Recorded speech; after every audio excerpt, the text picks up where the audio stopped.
Hi everybody, my name is Michael and I am talking to you today about the International EYP Forum Armenia, or short IEFA 2020. I'm talking to you about this because I have the honor of presiding that event, and the reason why I'm doing this video today is because we're launching, or actually we already have launched, the officials call for the session. And this video is kind of here for talking about the session vision that the leadership has written, and also more specifically what that means for the chairs team, and also we'll go through the application questions of the VPs and chairpersons, so you'll have an idea of what I kind of want to see in the applications. So if you're just interested in what my session vision is, then that's the first part of the video. And then if you want to actually apply to the session, then I'll definitely fully recommend watching the whole video set so that you get an idea of, again, what I want to see in the applications. So some hard facts first. The session will take place from the 18th to the 25th of July, with July the 18th being the officials day. We'll have trainings as usual. It is taking place in Yerevan, the capital of Armenia, of course, which is located in the Caucasus region, which is among the most eastern places that EYP hosts its sessions in. A beautiful city. I've never been to Armenia before. I'm looking forward to it. We'll have about 180 delegates at the session. That's what I've been told. And I think that's what the organizing team is working towards.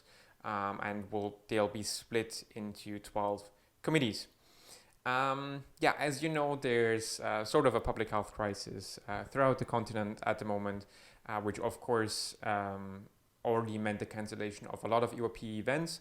We don't really know how the situation will develop until mid to end of July, which is when this session is going to take place.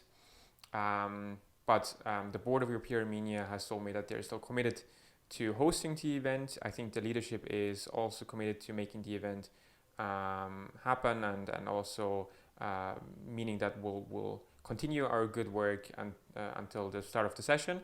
But of course, the health and safety of our participants comes first, which is why from today onwards, the leadership will have bi-weekly meetings about how the situation develops, what the situation is like in Armenia, what traveling is like to Armenia, what traveling is like from certain European countries where participants that partake in the event would come from. And I mean, honest answer, we'll just see what happens, and we'll just follow what the official instructions of the Armenian institutions. And on top of that, of course, have in mind that an EYP session is sort of in some regard the perfect hive for such a virus to spread. So we'll keep that in mind, of course, and again, health comes first.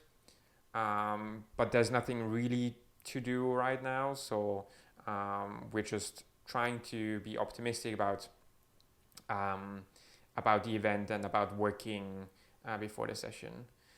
So more updates to follow on that, I guess. To let you know about the leadership of the session, which is a much more pleasant topic to talk about. Levon and Diana are the head organizers of the forum, and Narek and Daria are the editors. You might have seen some of the posts already in the session script. I'm not quite sure. If not, they'll post in the upcoming days.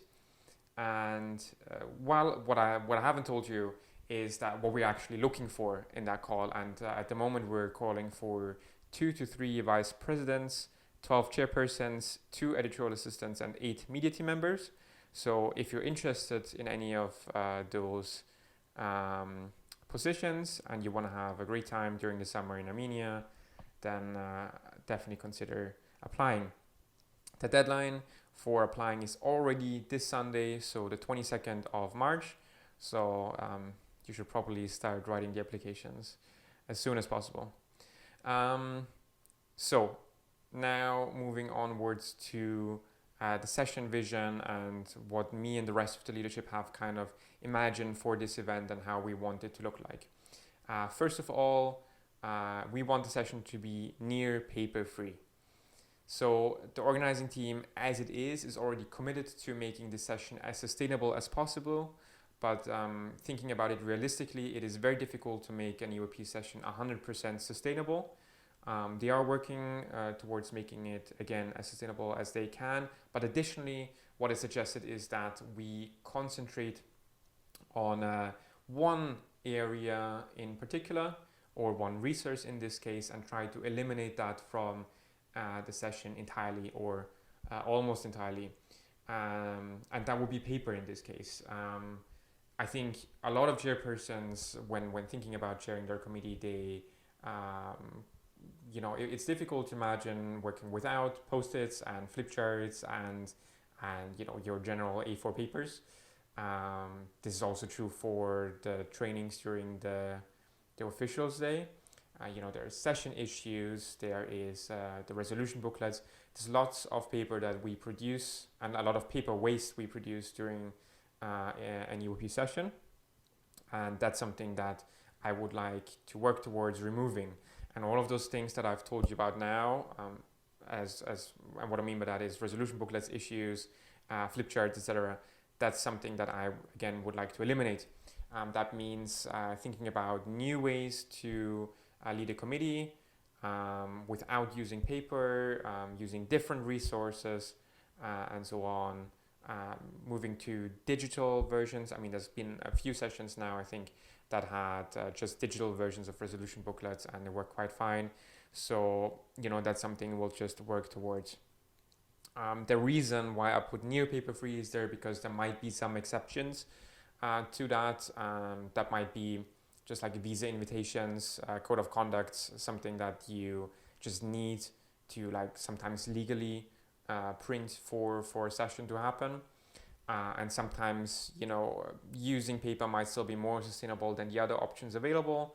Like, for example, like food containers, if you're ordering food, using paper boxes might be a bit more sustainable than using plastic boxes. So in some cases, that's why the near is there, the word near is there. But again, with, all the interesting stuff, which is all the resources used during committee work for chairpersons or certain materials used by the media team, that's where we'll try to eliminate that entirely from the session. Right, okay, so that's already the first of 3 columns for the session vision. The second one is creating a relaxed atmosphere. Now that sounds very general, but there is some specifications to that. So, but like in general, where I'm coming from is that I feel like sometimes during EOP sessions, people get very stressed out about sometimes very small things. That's true, I think, for every single official position, whether it's, finishing up, that team building day at the end of your first day with the committee for a chairperson, or, finishing your photos for a project so it goes up in time, or, I don't know, again, like for organizers, this happens lots of times. So there's a lot of like stressful situations that I think can be avoided. I think the like one reason why people are very stressed out at sessions as well is because there's a lack of sleep, and they're not, leading a healthy lifestyle during the event taking place, which is why, that's something that we'll work towards. And, if you're super tired and if you're jacked up on coffee, then sometimes this very small thing can suddenly appear as a big point of stress for you in your life, because you're developing this tunnel vision. And, that's what we'll work towards, to remove those sources of stress, and then also just keep in mind, okay, how do we prioritize correctly so that we don't get stressed about small things sometimes, and to make sure that we have a good time at the session as well, especially considering that it will take place during July in Armenia. It's probably going to be very sunny, just a happy place to be in, so it would be a shame to be stressed during that time. And just measures that, but like again, like I think a lot of that is just the leadership setting the right mindset that then trickles down to the team members and the rest of the session. But also I think part of it is actually setting like initiatives about like how we can tackle this and do good planning so we don't get overwhelmed at certain points. And yeah, I think that covers that second part quite well.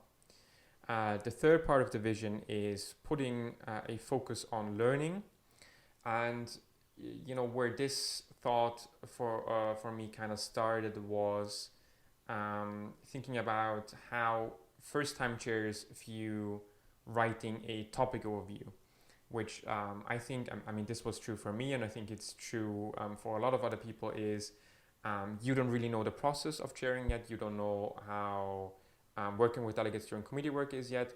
So what you'll do is you'll get the instructions from the session board and you'll get a template, and writing the topic overview is more like writing an essay that you give your professor, but in this case you're giving a topic overview to your vice president to read through and check.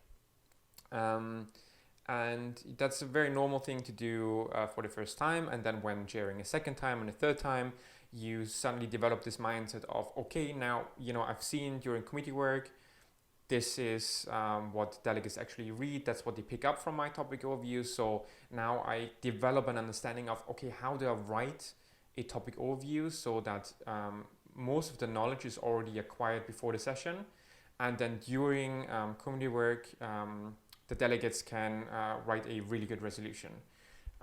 So again, then you're writing the topic overview with a whole nother purpose. Now it's not writing a good text document for your superior at the session anymore.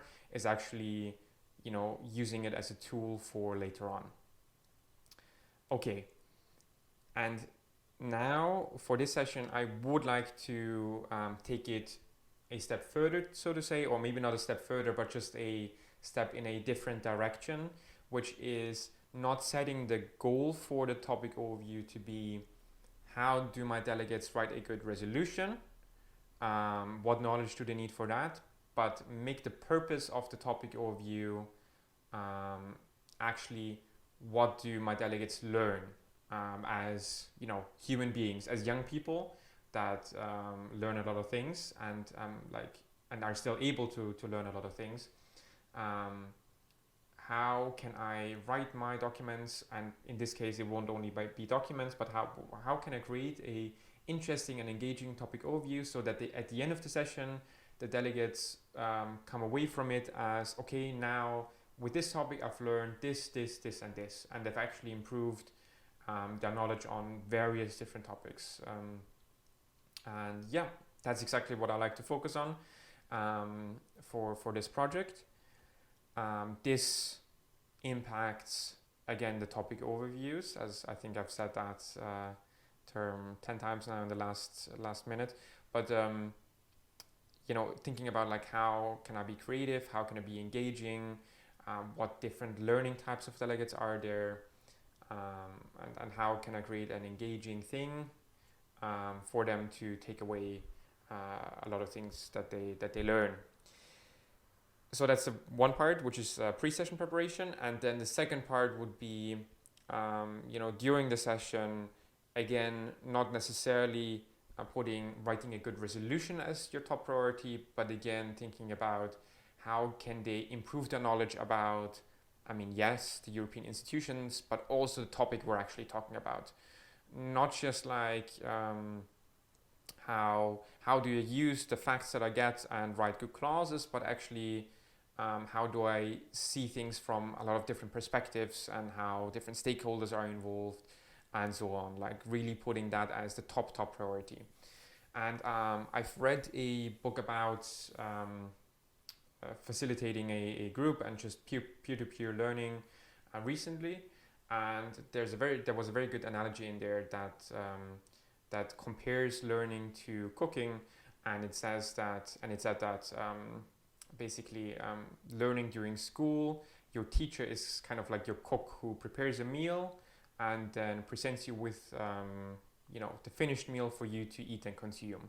Whereas when you're doing peer-to-peer learning, the facilitator, or in our case the chairperson, is more like a good friend who's researching the recipe, and then he's going to his or her friends, and they're making a meal together.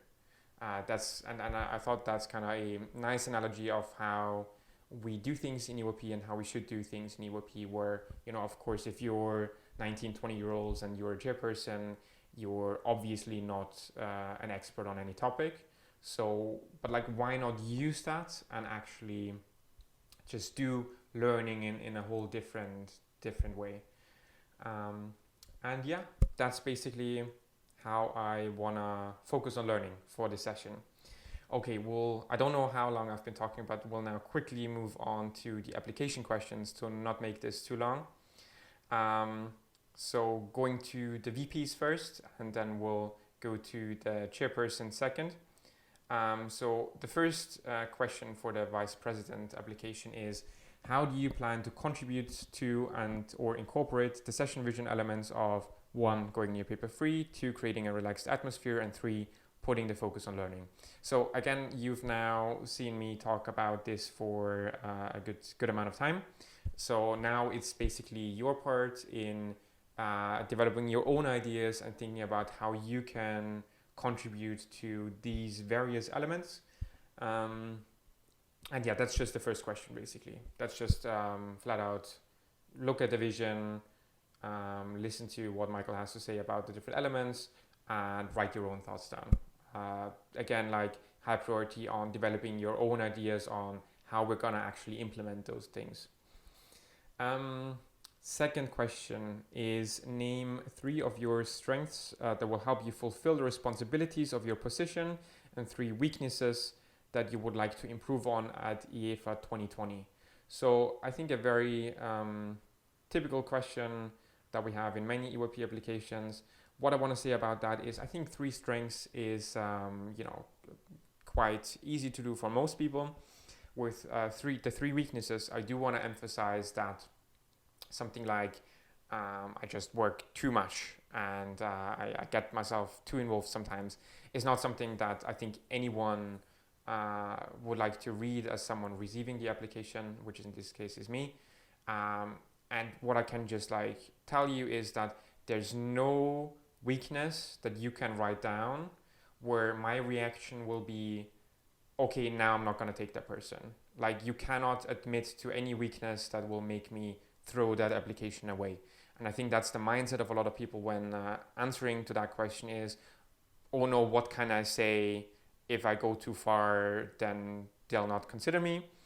But with this, like, the more honest you are, the better the application is going to be. Because if I understand that you understand your weakness and that you're willing to work on it and improve on it, I mean, that's amazing. I'm very excited about honest, like, people being very honest about admitting their weaknesses. And then again, like, I mean, the question is already like, how do you want to improve on it? So there's no reason to not be honest about it. Okay, and then third and last question is, how else would you like to support the board and the chairs team? So quite the open-ended question there, but it is sort of a 2-part question. So think about, okay, as part of 3 to 4 people in the session board, what can I, what can I offer? What can I do to facilitate the work of this small group? And then for the whole chairs team. So this could be about like interesting modules or activities before or during the session for the chairs team. Just like an open question where basically you can put in any ideas that you've left for the session. And then just, I do want to give a quick information just about the session board, and especially so just like focusing on the vice presidents that will be applying. What I do want to prioritize for this session is just people that are showing a lot of initiative. So just like information about like how I work. I'm usually not a person that gives out lots of tasks, and I'm not like you need to do this, and I imagine you to be this role during the session.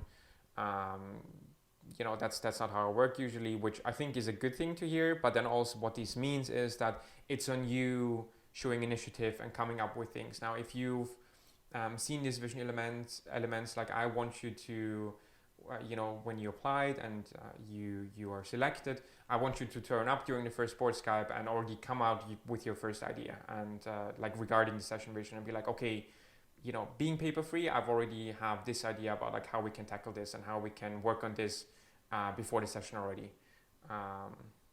So yeah, just like showing initiative and being proactive about working on this project. Moving on to the questions for the chairpersons, we have first of all, how do you connect your work at the session with the vision for the session? So you don't have to go super in depth here. Just like think about, okay, these are the different elements of the session. This is how I as a chairperson work at the session. Where do these things overlap in a way? So what do I have to keep in mind? Do I already have ideas about how to tackle different problems? Right. And then the second question is again, 3 strengths and 3 weaknesses. As said before, just be honest about yourself and that will make for a great answer. All right. That's that. Thanks for watching the video about the session vision. I hope this could help you, get a better idea of what we thought when drafting the vision. And second of all, I hope my insight into what I would like you to write for the application questions was also helpful. All right. I hope to see your applications and have a good evening. Bye-bye.